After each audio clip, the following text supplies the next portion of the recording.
A jornada interna que Carl Jung definiu como individuação, o caminho para integrar partes ocultas da psique. Você já sentiu que há algo dentro de si que ainda não foi plenamente vivido? Como se uma parte silenciosa da sua alma esperasse, há anos, por um olhar que a reconheça? Talvez nos momentos mais calmos do dia ou nos sonhos que voltam com insistência. Você pressinta que não é apenas o que o mundo vê, mas também tudo aquilo que nunca teve espaço para nascer. Carl Jung chamou esse chamado silencioso de individuação, o processo profundo de se tornar quem se é ao reunir pedaços esquecidos, rejeitados ou adormecidos da psique. Não se trata de um caminho linear ou fácil, trata-se de uma jornada de escuta, uma escuta radical de si mesmo. Vivemos em uma sociedade que nos treina a projetar força, sucesso, controle, mas o verdadeiro eu não grita, ele sussurra, ele se esconde na sombra. E é justamente essa sombra, esses aspectos reprimidos, negados ou temidos, que sabotam nosso alinhamento interior. Jung via a sombra não como inimiga, mas como uma parte essencial da alma, aquilo que, quando rejeitado, nos enfraquece, mas quando acolhido, nos fortalece. É ela que se manifesta em sabotagens silenciosas, em repetições emocionais, em padrões de culpa ou fracasso. Mas também é ela que guarda o portal da autenticidade, o ouro soterrado sob os escombros da persona social. Freud já alertava que o inconsciente governa a maior parte de nossas escolhas, desejos reprimidos, medos antigos, impulsos ocultos. Mas enquanto Freud via o ego como uma força que tenta controlar os impulsos, Jung propôs algo mais ousado. O ego precisa aprender a escutar o self, esse centro mais profundo que se expressa pelos sonhos, símbolos e sintomas. Essa escuta pode nos transformar por completo. O que emergirá quando o nosso ego, ansioso por controle, aprender a escutar o inconsciente como um mestre? Quando pararmos de lutar contra o que nos habita e começarmos a dançar com ele? Este vídeo é um convite, não para mudar quem você é, mas para encontrar quem você foi, antes de esquecer, antes que o mundo dissesse como você devia ser. Antes de prosseguirmos, curta este vídeo se ele já despertou algo em você. Compartilhe com alguém que precisa escutar essas palavras. E escreva nos comentários: estou pronto para me escutar. Agora, vamos mergulhar no subsolo psíquico onde mora o seu verdadeiro eu.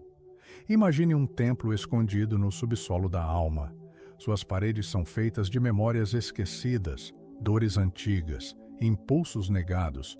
E no centro desse templo jaz um cofre de ouro, o ouro da sua verdade interior. A chave está com a sombra. Carl Jung via a sombra como tudo aquilo que fomos obrigados a deixar para trás para sermos aceitos, emoções, talentos, desejos, traços da personalidade que não se encaixavam na máscara social. Mas, paradoxalmente, é ali que mora a força criativa, o gênio interior, a potência vital que nos diferencia.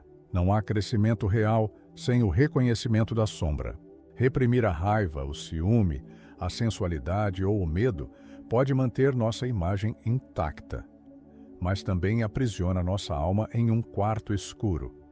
Um exemplo simbólico. Pense em um artista que, por anos, bloqueia sua expressão por medo de julgamento.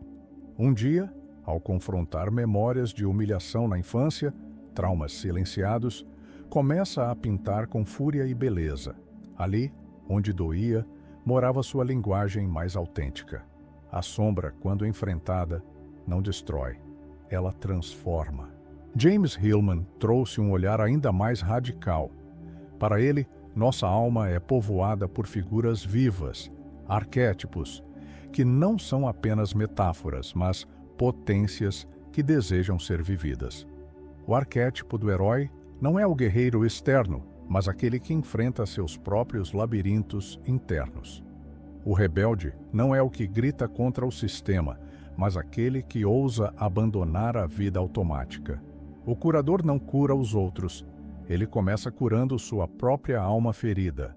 Imagine uma pessoa que vive em piloto automático, repetindo rotinas, engolindo a própria vitalidade. Ela não está errada. Está apenas com um rebelde adormecido. Quando começa a questionar seu caminho, a sentir angústia, a desejar uma mudança, é o herói despertando. E quando essa pessoa cuida de sua dor com ternura e paciência, o curador acende sua lanterna.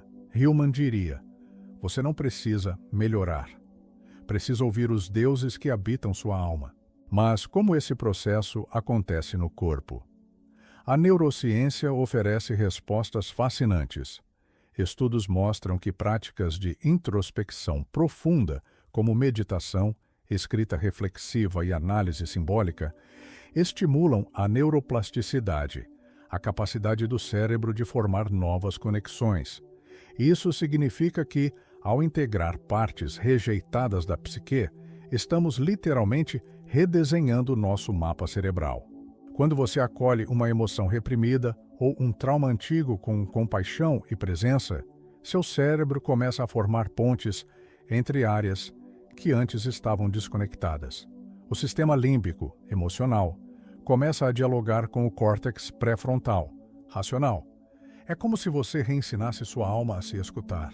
E um estudo da UCLA revelou que rotinas meditativas que envolvem autoobservação emocional aumentam a espessura do córtex insular, região associada à empatia, percepção corporal e consciência de si.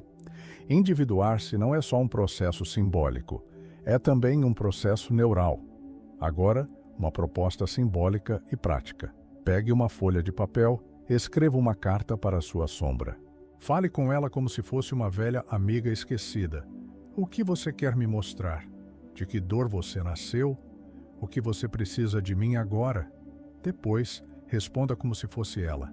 Deixe que ela fale com sua caligrafia trêmula, com palavras que talvez você não queira ouvir.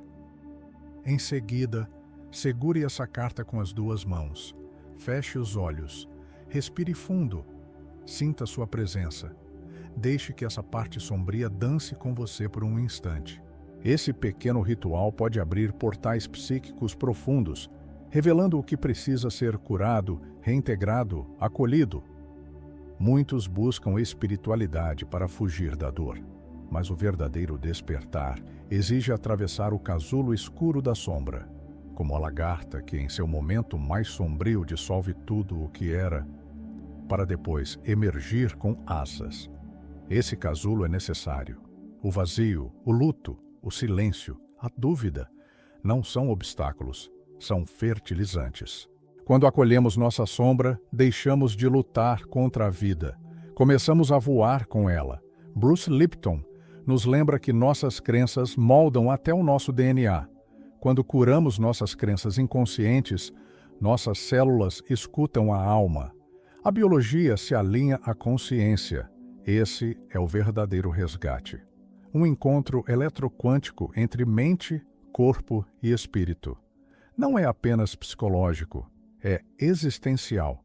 Freud dizia: onde estava o id, deve advir o ego. Mas Jung reformulou: onde estava a sombra, deve surgir o self. Quando olhamos para o que escondemos, reorganizamos todo o sistema emocional. Por isso, deixo aqui um convite sagrado. Nos próximos dias, escute suas sombras.